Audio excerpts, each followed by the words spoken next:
My name's Sean Manning, and I'm the translator of Ida Vitale's Lexicon of Affinities, just published by Charco Press.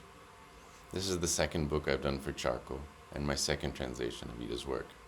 The first was in 2021 and was titled Biobu, the name of its enigmatic but opinionated main character.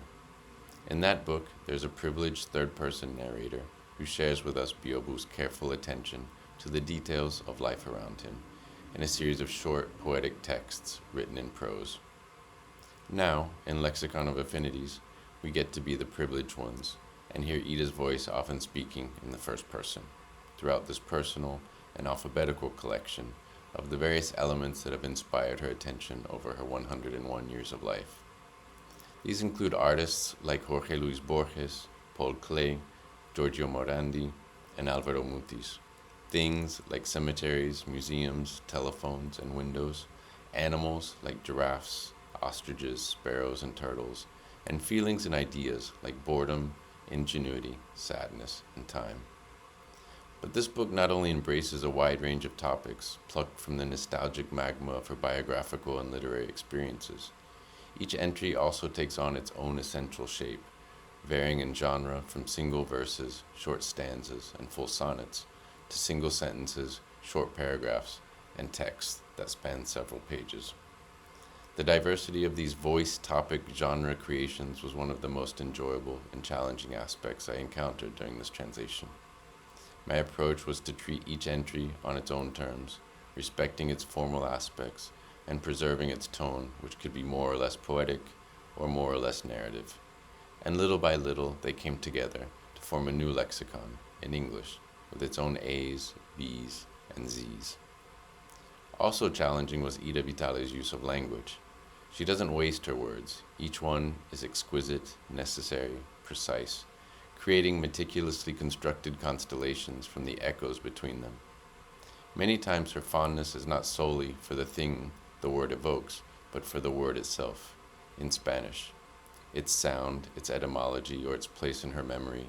In certain moments, I kept her word, words like codo, gato, and mamboreta, and the translation then becomes a doorway into Ida's language, rather than veering into some parallel exploration of mine. After all, these are her affinities.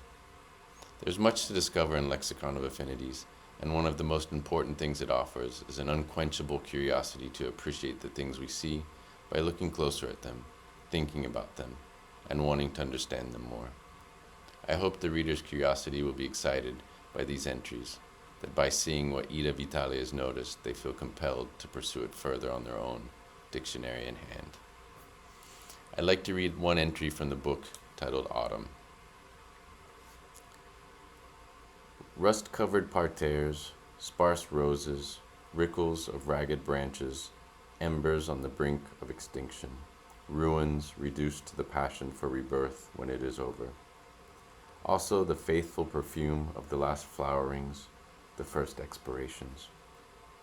All of this borne by that somewhat cool wind on skin slightly weary of the sun, somewhat warm on skin that begins to resist the oncoming cold.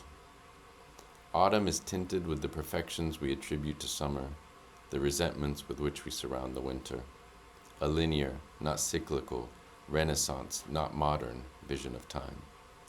But we, Renaissance and not modern, continue to believe that everything has been organized for us, for our glory or our grief. The profusion and authority of one spectrum of colors over another, that is, rivalry, struggle. We are the center. Everything concerns us, and this struggle and this destruction is carried out according to us. Or are we entirely extraneous, just another element in a game of final stages? In this case, we cling to the pleasures of the start of autumn and ask the season to linger, for it is too beautiful to lose, or to risk not being on earth next year to await its return. I hope you enjoy discovering the treasures that Ida Vitale has shared with us. Happy reading.